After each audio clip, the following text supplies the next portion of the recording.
A well-regulated militia being necessary to the security of a free state, the right of the people to keep and bear arms shall not be infringed.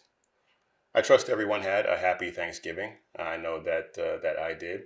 We smoked a turkey and had some stuffing and all the trimmings, and gave thanks to God for everything that He's done for us. And I trust everyone else has done the same, whether you believe in the same God that I do or however you give thanks.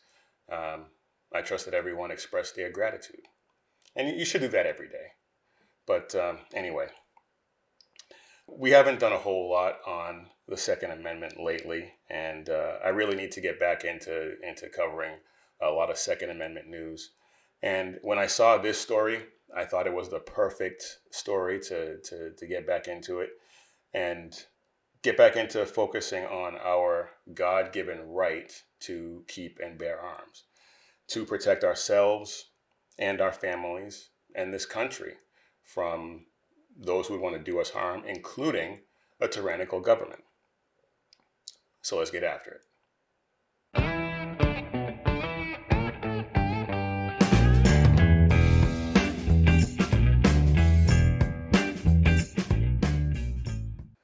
Now, before we get into it, I just want to remind everyone that if you would like to support the channel, uh, we have merch now hosted on my wife's store, carrygirl.com, and we're also on Patreon. So if you have the means in this slowed down recession and in this terrible economy, and believe me, that is not lost on me. But if you are able and would like to support the channel, we would very much appreciate it.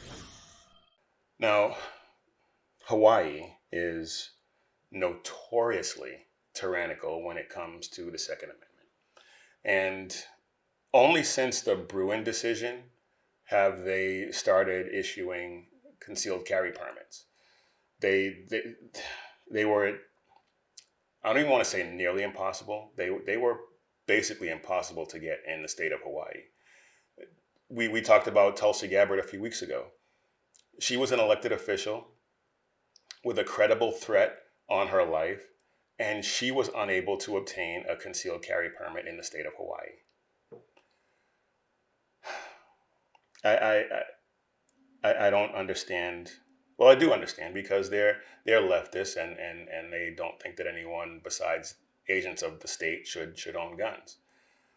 But like I said, since the Bruin decision, if you're not familiar with the Bruin decision, it's the New York State Rifle and Pistol Association v. Bruin, and the Supreme Court ruled on that case and made it so that they basically ruled that people in this country, citizens of this country, had the right to protect themselves and carry guns in public in order to do so. So, like I said, I'll have links to a summary of that case and that decision in the description box below.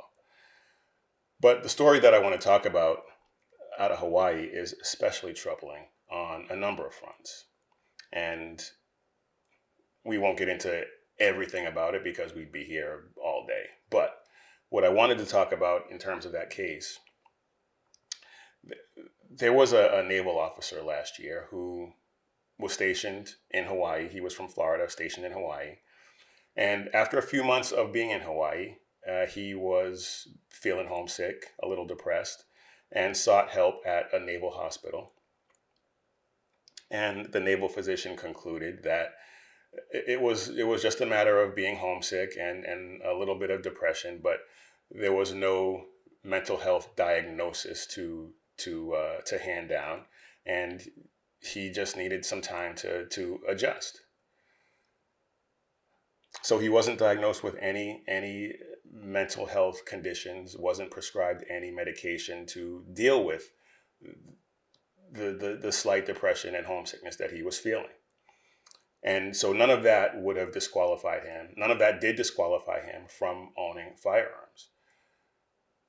So he owned firearms. And later on, he went to the Honolulu Police Department to fill out the required paperwork in order to register his legally owned firearms that he had before he got to the state of Hawaii.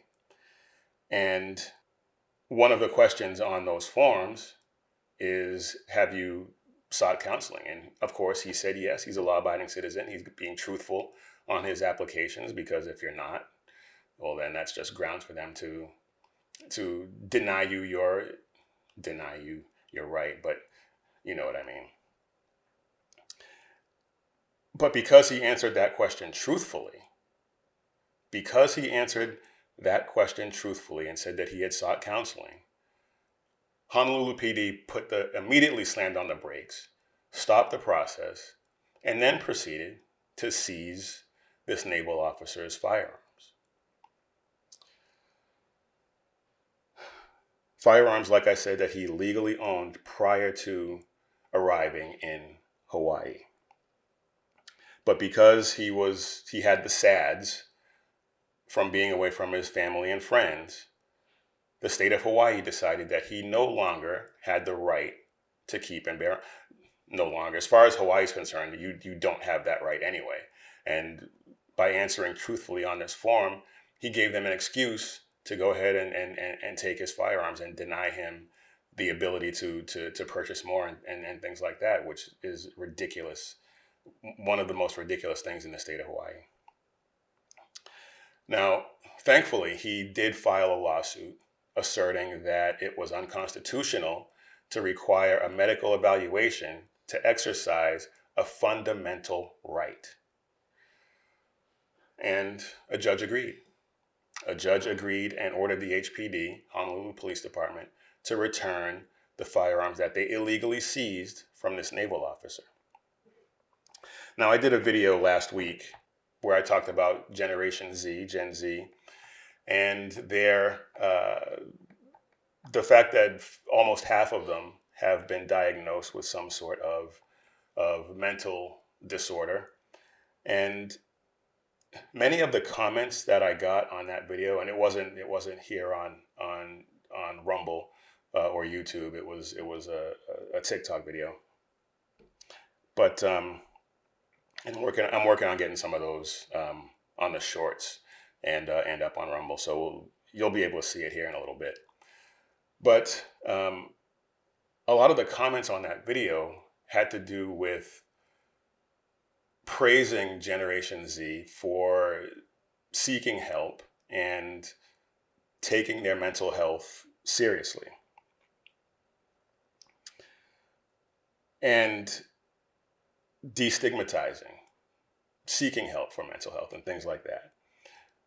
Now, this kid, this naval officer, and I say kid, but and he's a kid to me anyway.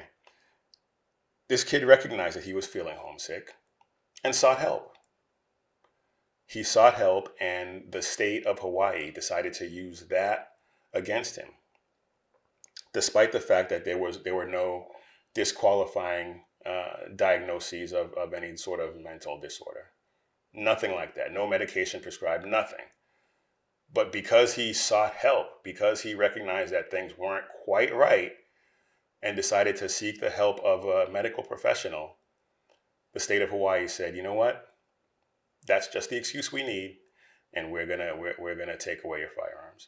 And I'm sure that California and other left-leaning states are doing the same thing. Hawaii and California and states like probably Massachusetts, Maryland, all of those places they absolutely hate the idea of anyone besides agents of their state owning firearms. They absolutely cannot stand it. And if only the state and their agents are allowed to own guns, that is a recipe for tyrannical disaster. And there are numerous examples of this throughout history. I've talked about it on this channel before. I've written about it before, and you don't have to look very far to find any of those examples. Anyway, that's all I got for you right now. But remember, it is crucial that you keep your head on a swivel to keep you, your friends, your family, your community safe. Do that, and we'll see you next time right here on the Liberty Cast.